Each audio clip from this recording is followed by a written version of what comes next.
So here comes a key lecture for this section, which is all about introducing you to this course and of course Ethereum. So why exactly should you even be the slightest interested in embracing Ethereum? Well, let me get the value of Ethereum out the way.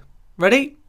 So at the time of creating this course, Ethereum's value is up between 10 to 20 times in 2016 so far. That's a pretty big jump. Big enough to make it the second most valuable cryptocurrency out there, just behind Bitcoin. So that's why you should be interested in terms of the financial side. Now, I was confident that would get your attention. So let me now move on to the technical side of Ethereum, as this is what has really made the value of it rise substantially and consequently catch people's attention. Without having a solid grounding, it would be another worthless cryptocurrency, but that it is not, so let me explain. I'll mention one key point that I feel has really helped Ethereum gain ground as a cryptocurrency and make it a key player, while one that is rising and catching up to Bitcoin.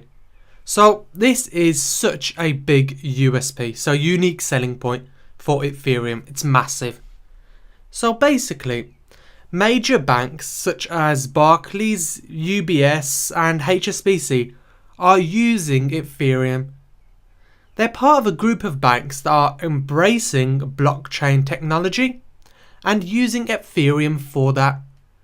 And to put the cherry on top, they're being helped by the one and only tech giant Microsoft to embrace it.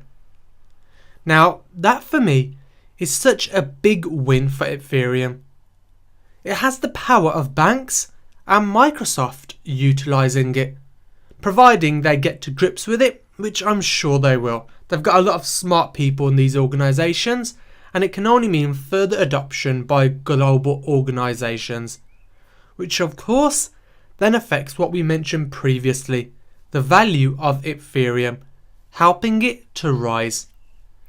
Now, with Ethereum, I think it's going to evolve in a way where people don't actually know they're using it, like Java or Linux.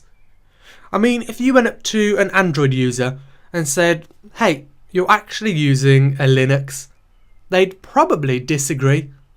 But the fact is, Android is based on Linux. The same goes with Java.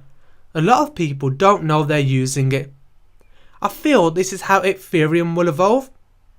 Now, that's not a negative point at all. It's just that most people won't need to know they're using it, and that I feel won't affect its value, as long as it gets in the hands of the right people. So that's why you should be interested in embracing Ethereum. It's on a very interesting journey.